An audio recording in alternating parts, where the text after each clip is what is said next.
the big thing about preseason, I said this last week, Chris, the number one objective of the preseason, come out of it as healthy as possible. And that's what the headlines will be after these preseason games. Who's hurt? How long will they be out? And how important are they to the team? And that's where we start with Hollywood Brown, the new Chiefs receiver that they have a lot of hopes for. He's going to be out for a while because of an injury suffered. And you spotted it and you texted it. First play that he was in the game. First time he got the ball. Knew it. You knew something was wrong, and something was wrong. Something was wrong enough to send him to the hospital overnight. Yeah, of course, hey, I was excited like you, watching football, sitting there on the couch, watching it live. Mahomes makes a great play. Nobody's really open, throws it over the middle to Hollywood Brown. And, yeah, as he catches it, we know he's not a very big human. So he's coming across there, and he kind of comes back to the ball, and within coming back to the ball, he's got the weight of the defender, his momentum coming back to the ball, and you could see he rolls over a little as he's going down, and he lands right on that left shoulder. And I knew it because he got up kind of slow and weird, and then he ran over to the sideline kind of with like a shoulder hanging, and I was like, ooh. And I saw the replay, and I went, ooh, he's in trouble, right? Like that's more than just like, ow, I hurt my shoulder a little bit. That's like, ooh, I might be out for a week or 2 weeks, whatever. But hey, you're a small receiver. That's part of the price of doing business there. But it's a shame because, we're all excited to see Kansas City and the new receivers they got, and rockets up their butts everywhere, going to be flying all over the field. And they're talking about throwing the ball down the field like they did when Mahomes first got to Kansas City. So that's where we want to see them at their best. But hopefully this is something that's not too long term. I have typed this word several times. I have yet to articulate it. The injury is a sternoclavicular joint dislocation. Good job. More commonly seen in car crash patients. You get the dislocation, and the concern is that it can move in a way that affects critical blood supply. That's why hospitalization and manipulation and replacement are critical. He spent the night. He was discharged yesterday morning back in Kansas City. Andy Reid said he'll miss some time, probably several weeks. Just be smart. Give him all the time that he needs. But the problem is, and we'll delve into this as we get closer to week one. Yeah. Rashee Rice, something's got to happen. Guy's facing 8 felony counts. Right. Something's got to happen between now and week one. Either he pleads guilty and he gets suspended without pay, or he doesn't plead guilty. The charges are pending, and the NFL either puts him on the commissioner exempt list, or on the night of September 5, before an audience of 30 million, when the Ravens are playing the Chiefs, Mike Tirico is going to have to explain to the world why number 4 is out there playing with 8 felony counts pending against him because he was involved in a street racing incident back in March. So something's got to happen between now and then. Yeah. So Rice is off the board. Hollywood Brown, if he's not available, there goes 2 pieces of your stretch the field offense in Kansas City. Yeah, exactly right. It changes it. It changes the dynamic of how they would want to attack, right? I think they got something here with Rashee Rice kind of being the bigger guy who can do over-the-middle stuff. Yeah, he can beat you deep, but he can catch the ball, break tackles, has a more physical element to his game. So it's almost like him and Kelsey could be the intermediate guys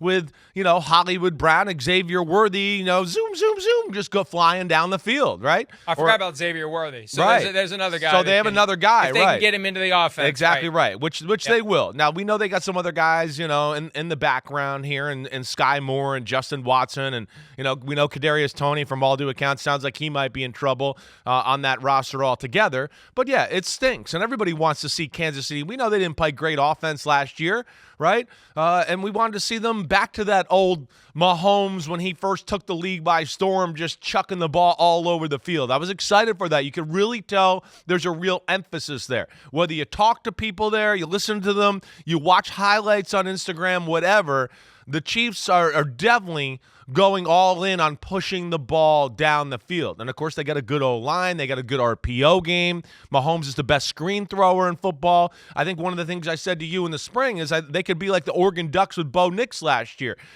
Screen, run, screen. Oh, you come up to stop the screen. Zoom, there goes Xavier Worthy for a 60-yard touchdown. And that can work, that formula. But, now they're going to have to tinker and figure it out, especially if they don't have Rashee Rice, and then, of course, without Hollywood Brown. And this is to your point, this is to your point, the bad thing that can happen when you play your starters in week one, right? But I will say this, Mike, I do think Kansas City, and the fact that they always play their starters in week 1 for the most part, right?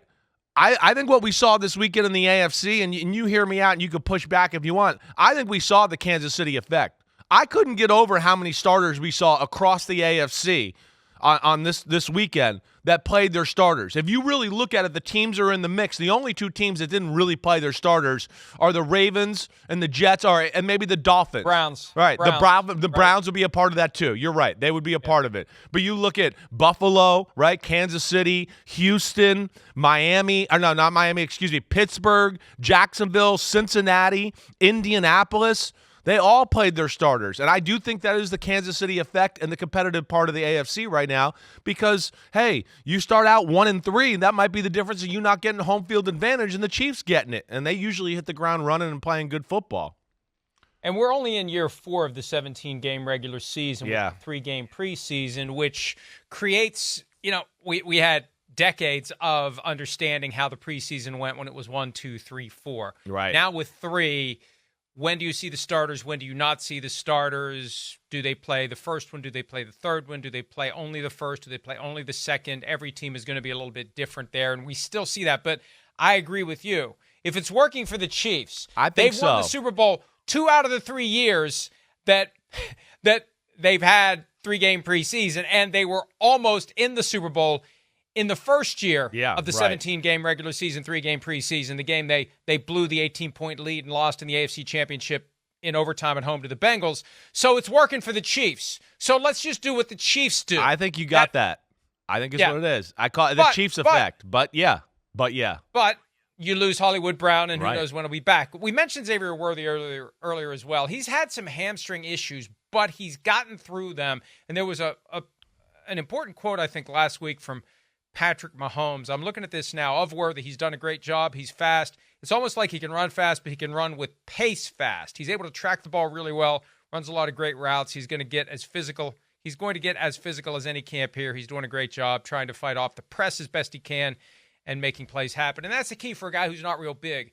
One of the welcome to the NFL moments is when, if you're, 175, you're lined up across from an NFL caliber defensive back who's not going to give you a free release and who's going to make you work like hell to get off the line of scrimmage. That's like the first ceiling that you have to break through if you're going to use that speed at the next level. So it sounds like he's ready to contribute, which they may need him. They were very impressed last year with how quickly Rashee Rice picked up the offense. They thought he picked it up faster than Tyreek Hill when he was a rookie. If Worthy can pick it up, they need him to pick it up. If Brown's out and they have to wonder when they're going to have Rice, if he ends up either suspended without pay or with pay to start the season. Yeah, no, I mean, it really is. It's like they could come out in week 1 if Hollywood Brown and Rashee Rice are there, and you go, wow, between that and Xavier Worthy and Pacheco and Travis Kelce, and you go, wow, this is one of the fastest, greatest offenses in football, and there's a good chance we could be there and go, oh, wait, no. They don't have Rashee Rice. They don't have Hollywood Brown. They're going to have to play 2 tight end sets and figure out another way to play the football game. I don't know where it's going to go.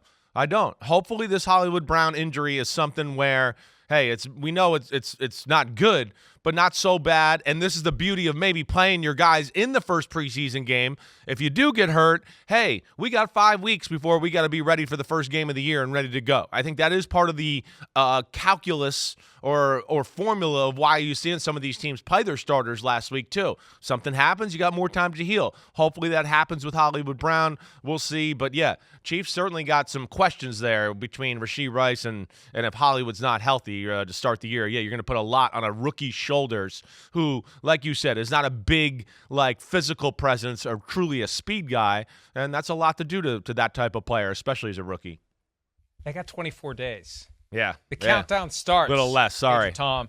Yeah. 24 days Crazy. until the season opens in Kansas City. 3.5 weeks. Yeah. And when Tyreek Hill had this same injury that Brown has in 2019, he missed 4 weeks. So I think it's probably a lot to ask, especially since Brown is new to the team too. Yeah, right. It's good. It's a lot to ask to throw him in there week 1, less than 4 weeks after having that injury. But we'll see how it plays out, and we'll be there to start the season September 5 as the Ravens take on the Kansas City Chiefs, a game that will, I always say throw out week 1, but the outcome of that game may loom large over the final standings and figuring out playoff seeding. because barring a tie, one of them's going to have that tiebreaker edge when the dust settles on Week 18. Hi, it's Mike Florio. Thanks for watching PFT on YouTube. Hit subscribe for the latest news and analysis from Pro Football Talk.